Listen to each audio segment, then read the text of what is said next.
Assalamualaikum warahmatullahi wabarakatuh. Ahlan wa sahlan. Waalaikumsalam Ah, warahmatullahi Masya wabarakatuh. Ahlan salam Allah. wasahlan. Ini kita kembali lagi di podcast Ahlan, podcastnya SMP Plus Darussalam. Dan pada kesempatan kali ini kita ada di segmen yang sangat spesial, bahwasanya kami mendatangkan sebuah narasumber yang sangat luar biasa yang datang jauh-jauh dari seberang Pulau Jawa, yang lebih tepatnya ada di Pulau Sulawesi. Dan jabatan beliau bukan lagi jabatan yang sangat rendah, tetapi ini sangat luar biasa untuk podcast dan seluruh pemirsa yang menonton podcast Ahlan SMP Plus Darussalam. Beliau adalah DPRD Kabupaten Morowali, Sulawesi Tengah. Dan kita sambut langsung, inilah ke anggota DPRD Kabupaten Morowali, Sulawesi Tengah. Assalamualaikum Bapak. Masya Waalaikumsalam. Allah, sehat Bapak? Alhamdulillah sehat-sehat. Alhamdulillah sehat. Boleh perkenalan dulu Bapak, namanya siapa Pak? Boleh, Ahmad Effendi, nama saya Ahmad Effendi. Oh. Alhamdulillah baru satu, mudah-mudahan satu aja punya istri. Ah, Mungkin ada lagi nantinya. tidak Oh, ada, tidak tidak ada. ada niat. Tidak Insya ada Allah niat. satu saja. Tapi tidak ada niat dengan tidak berani hampir sama ini Pak. Bisa aja Pak Effendi. Pak Effendi ya Pak. Siap. Pak Effendi siap. Pak Effendi tadi saya menyebutkan beliau dari Sulawesi. Apa benar Pak? Ya, Sulawesi Tengah. Sulawesi Tengah. Khususnya Tepatnya Kabupaten Morowali. Kabupaten Morowali. Ini Eh, bagi pemirsa Kabupaten Morowali ada jabatannya sebagai Anggota DPRD Kabupaten Morowali Komisi 1. anggota Wakil DPRD. Komisi 1. Wakil Komisi 1 ya Pak ya. Ya. Masya Allah, ternyata beliau menjadi orang terpenting di Kabupaten Morowali, salah satunya menjadi wakil DPRD, dan kita hadirkan di podcast Ahlan, podcastnya SMP Plus Darussalam.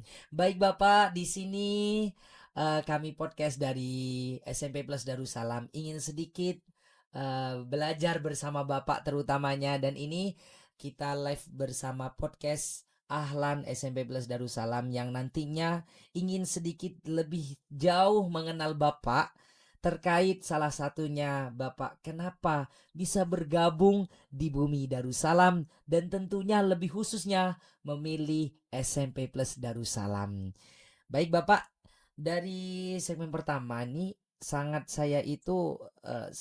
bertanya, kenapa Bapak sebagai akademisi politisi yang di situ berangkat dari sebuah intelektual yang sangat jenius, memilih dan yakin dan berani serta mantap memilih SMP Plus Darussalam dan memondokkan di Pondok Pesantren Darussalam Putri Panjenengan? Alhamdulillah, terima kasih. Assalamualaikum warahmatullahi wabarakatuh. Waalaikumsalam. Memang kita ini sebenarnya asli Jawa Oh, Jawa Pak. Timur yang ada di wilayah kita di sini. Dan saya tahu persis bahwa Pondok Pesantren Darussalam ini menurut kami dan luar biasa. Dan saya berani menitipkan anak saya di sini.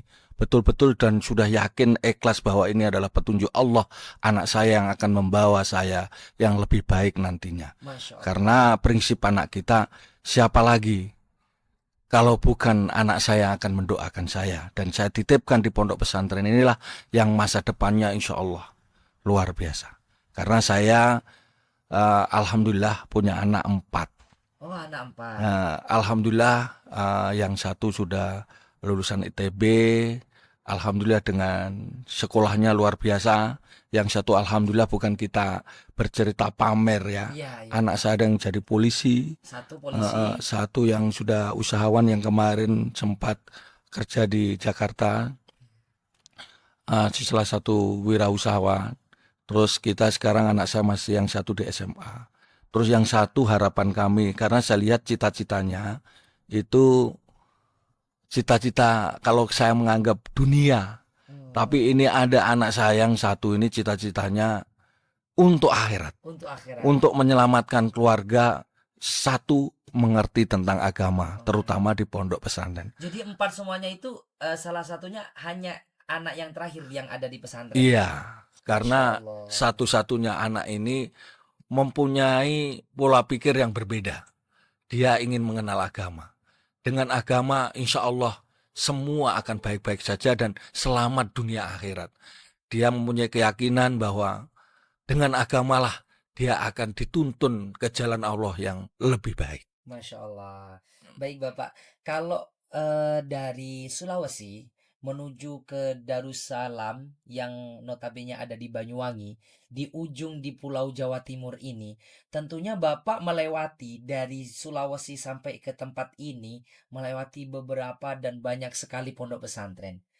Dan yang menjadi pertanyaan saya itu, dan sangat mungkin saya sangat penasaran, kenapa kok Bapak bisa yakin inilah pondok pesantren yang tepat untuk anak saya? Padahal banyak sih pondok pesantren yang Bapak lewati dari Sulawesi sampai ke Darussalam ini. Ada di Kediri, ada di Jombang, ada di Jember, dan lain sebagainya. Kenapa kok berlabuhnya di Darussalam? Itulah yang dinamakan hidayah Allah. Masya Allah.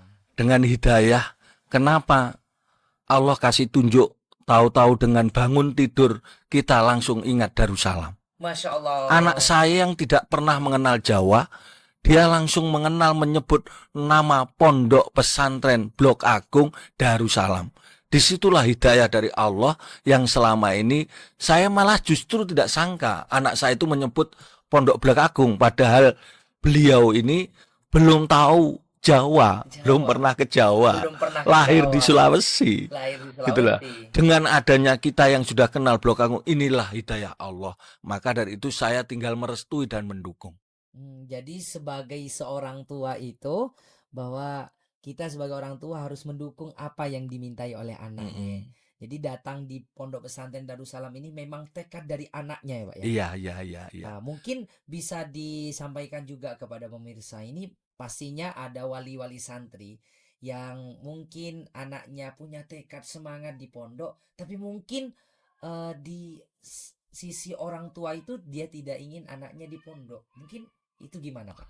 Ya, kalau kita dengan cita-cita, sebenarnya saya menceritakan ini cita-cita anak 4 itu ada yang harus ke pondok. Oh, Doa saya ternyata dikabulkan oleh Allah.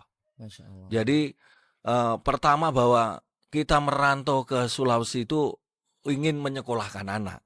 Setelah ternyata anak-anak itu bahwa dengan kesibukannya, saya merasa bahwa hanya di pondoklah satu-satunya yang bisa melindungi saya. Karena dua-duanya mama ibu sudah orang politisi. Jadi kami harapkan mudah-mudahan ada yang diciptakan memang dari pondok pesantren yang ngerti akhlakul karimah dan ilmu agama yang betul-betul harapan kita bersama. Oke, dari sekian banyak 4 anak dari Bapak semuanya itu, bagaimana perasaan Bapak ketika punya anak yang ada di pesantren, yang nyantri di pesantren, bahkan dari kakaknya semuanya itu kan tidak ada yang latar belakang pesantren, tapi hanya satu ini yang berlatar belakang pesantren. Justru Bapak punya feel, ada perasaan tersendiri mungkinnya dari situ.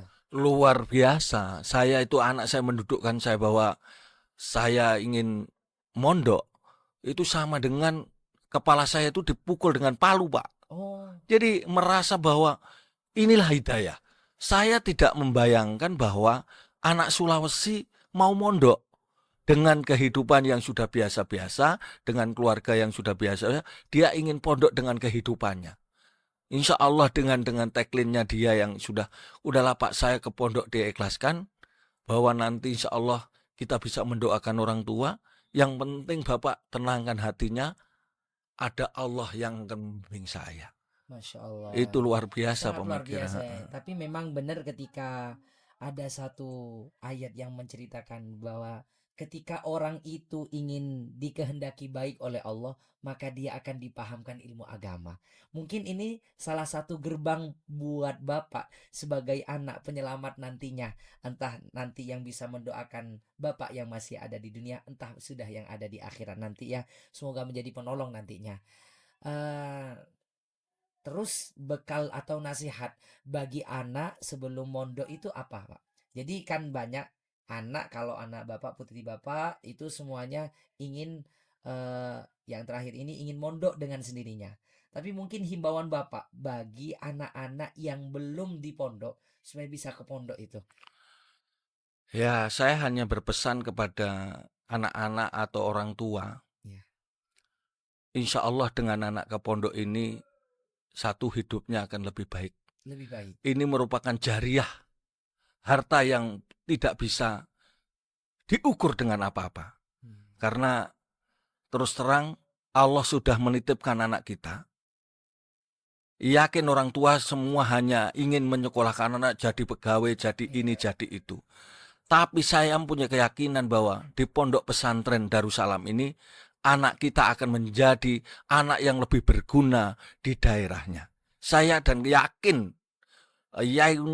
bahwa anak kita nanti akan yang lebih baik di kampungnya.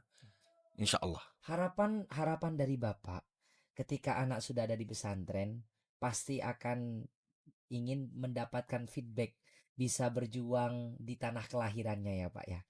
Terutama apalagi di Kabupaten Morowali tadi ya, yang notabene mungkin kacamata kita yang ada di Jawa menganggap di Sulawesi itu memang hal yang memang masih minoritas tentang agama.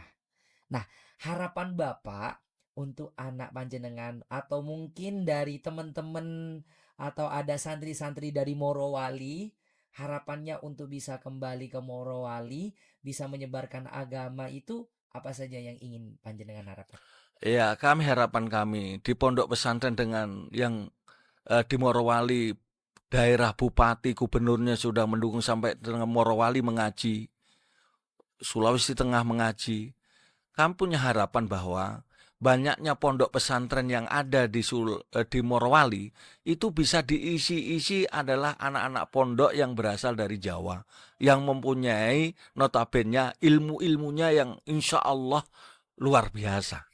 Karena akhlak, terutama karena akhlakul karimah yang ada di pondok pesantren dengan kehidupan yang kesederhanaannya, dengan ilmu sopan santunnya, agamanya bisa diterapkan di Sulawesi Tengah dengan naluri-naluri pesantrennya yang dibina di pondok pesantrennya. Justru ini menjadi sebuah nasihat juga bagi masyarakat-masyarakat yang ada terutama di Jawa ya Pak ya, yang dari Sulawesi, yang dari Morowali jauh-jauh bisa ingin anaknya di pesantren, justru yang dekat-dekat harusnya lebih merapat ke pesantren gitu ya Pak ya.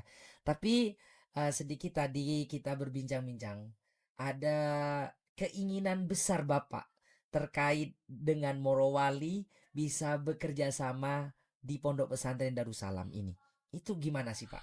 Ya, dengan visi misi Kabupaten Morowali, Ya. Morowali mengaji, Sulawesi Tengah mengaji, kami berharap Morowali itu memberikan kontribusi.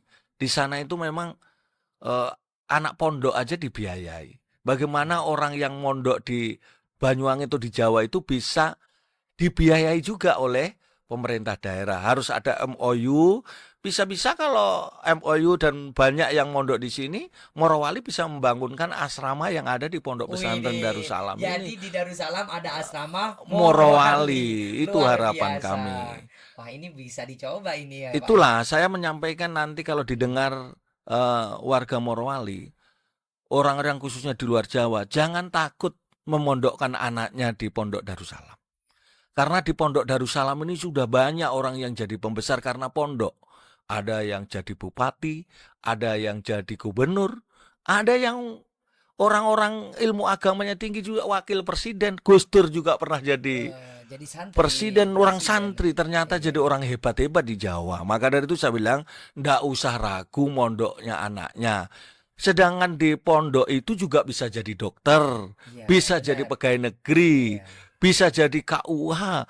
Ndak usah ragu bahwa pondok Darussalam ini akan mencetak manusia-manusia tangguh dalam bidang ilmu agama dan ilmu dunia. Masya Allah. Luar biasa. Semoga nanti putri panjenengan juga bisa. Insya Allah jadi putri-putri yang betul-betul bisa membangun akhlak di kampungnya. dengan yang terbaik menjadi teladan di kampungnya. Oke. Bapak di sini juga datang sebagai wali santri selama 41 hari ini, santri baru tidak boleh menghubungi Bapak sama sekali. Gimana perasaannya, Pak? Iya, kalau dilihat perasaan itu ya berat. Saya bisa menangis Ya, ya. membaca suratnya tadi itu saya Oh, seperti meratapi luar biasa dengan ceritanya. Alhamdulillah, yang dulu anaknya ketemu bapaknya halo, sekarang sudah assalamualaikum. Luar Assalamualaikum, biasa, luar empat biasa. puluh satu hari sudah bisa mengucapkan assalamualaikum. Yang Wah, latar belakangnya memang bukan anak pondok, oh anak gitu. jalanan yang dibawa ke pondok. Tapi alhamdulillah hari ini yang masih 41 aja sudah Iya, iya, menulis iya, surat iya, sama iya. orang tuanya, assalamualaikum Assalamualaikum. warahmatullahi wabarakatuh. Itu sudah luar biasa Luar bagi biasa hati bagi orang tua kami. ya, Pak ya. Karena biar bagaimana, ya kita bukan merendahkan Oke. Sulawesi. Mungkin ada yang diceritakan hal yang menarik di pesantren. Wah, saya di pesantren bahagia, ada ini, ada itu. Ada mungkin yang diceritakan dari anak panjenengan, Pak? Karena terus terang, cerita surat saya belum Iya, pernah ketemu. 41 hari saya belum ketemu anak saya. Tetapi saya ada surat tadi saya buka, iya. dia menyampaikan menceritakan pondok pesantren. Alhamdulillah saya sudah kerasan, Oke. punya teman. Sekarang saya sudah bisa ngaji kok apa itu? Kitab kuning. Kitab kuning. Alhamdulillah kita sudah continue sholat saya. Nah, itulah tadi diceritakan sama kita bahwa mulai pagi makan, siang sekolah mengaji sampai sholat maghrib berjamaah, isya jamaah, semua 5 waktu sudah bisa dijalankan. Malah diajar sholat tahajud malam baru jam 10, jam 12, jam 2 sudah bangun. Luar biasa, yang dulu aja bangkong susahnya dikasih bangun, hari ini Iya, sudah iya, luar benar, biasa benar bagi kami. sekali ya. Nah, Ini memang sebuah dobrakan yang sangat luar biasa buat orang tua. Kabar bahagia itulah ya, Pak. kabar bahagia. Saya belum ketemu, masih melalui surat tadi saya sudah menangis meratapi, ya Allah, anak saya seperti ini ya yang Mungkin selama dari ini. kata-kata surat itu, habis ini kita akan ketemu, Pak. Iya, Anjuran. Apa yang akan respect pertama kali, Pak? ya alhamdulillah saya sampaikan dengan anak yang saya sampaikan, alhamdulillah kalau memang sesuai suratmu, tingkatkan, mudah-mudahan kamu betah, bisa nanti saya kasih kesempatan kamu bisa sampai S2 di sini, cari teman yang Masya banyak, cari Allah. ilmu yang banyak, terutama kan kerasan dulu Iya. bagi kami. Mbak Yai Safari itu pernah dulu, Pak, mengatakan bahwa kalau santri Blok Agung ingin bisa jadi wong. Jadi wong itu mungkin jadi orang yang penting, orang yang memang benar-benar orang yang hebat di masyarakat, maka di sini minimal 8 tahun. Kira-kira Bapak putrinya harapannya berapa tahun di pesantren? Saya di pesantren ini kalau bisa tuntas Tuntas mondoknya, semuanya. tuntas sekolahnya. Jadi Ya, orang pulang itu sudah membawa oleh-oleh, jadi anak yang soleha, Masya yang Allah. memahami tentang apa yang menjadi harapan orang tua.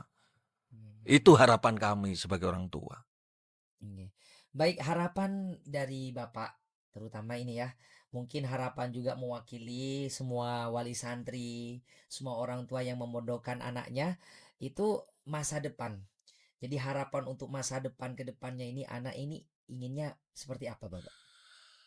Harapan kami bahwa dengan saya percayakan di pondok pesantren Darussalam, di pondok pesantren sesuai paparan bahwa di sini banyak mencipta anak-anak sesuai karakternya. Kalau dia mampu dengan dirinya, Allah akan menuntunnya. Saya tidak ada target bahwa anak saya harus jadi A, B, C. Allah yang akan menentukan takdirnya. Insya Allah dengan takdirnya yakin dan percaya, lalu yakin bahwa di pondok pesantren itu akan membuka pintu rezeki untuk anak saya ke depannya. Oke. Mungkin ada satu quotes yang satu kata-kata dari Bapak untuk Pondok Pesantren Darussalam, terkhususnya di SMP Plus Darussalam yang bersifat membangun supaya asrama, pondok pesantren, sekolah semakin berkembang dan sesuai dengan harapan semua wali santri. Ya, terima kasih. Saya sangat berharap kepada pondok pesantren Darussalam, bagaimana anak pondok-pondok pesantren itu nyaman di pondok. Mutu pendidikannya ditingkatkan, ilmu agama ditingkatkan, akhlakul karimah ditingkatkan. Insya Allah itu harapan orang tua akan dengan sendirinya. Orang tidak disampaikan akan mondok datang di pondok pesantren Darussalam. Masya Allah. Baik Bapak, ini mungkin ada satu himbauan atau mungkin ada yang ingin disampaikan kepada seluruh pada umumnya. Mewakili sebagai wali santri itu apa harapannya yang harus kita tanamkan sebagai wali santri ketika memondokkan anaknya. Justru kan mungkin ada wali-wali santri atau orang luar sana yang ingin tahun besok ingin memondokkan anaknya. Dan mungkin ada himbauan supaya memilih Pondok Pesantren Darussalam Blok Agung dan mungkin bisa mempersiapkan mulai sekarang apa harapan-harapan serta persiapan untuk memondokkan anaknya. Saya berharap kepada orang-orang tua yang belum sempat mondokkan anaknya, kami berharap bahwa pertama adalah mental anak dan mental orang tua. Anak untuk meninggalkan orang tua mencari ilmu, orang tua meninggalkan anak untuk mencari ilmu. Mari kita sama-sama berjuang mengikhlaskan anak kita. Saya yakin dan percaya, jangan takut dengan biaya, jangan takut dengan di pondok itu akan orang tidak jadi orang. Insya Allah di pondok Darussalam ini merupakan pilihan yang tepat. Dan jangan ragu untuk memondokkan anak di Pondok Blok Agung. Terima Oke. kasih. Sekarang umumnya untuk pesan masyarakat umum Morowali. Mungkin harapan Bapak kan dari Morowali ini ya. Supaya nanti yang dari Morowali sebagai sebagian besar santri-santri atau anak generasi mudanya bisa bergabung di Pondok Pesantren Darussalam.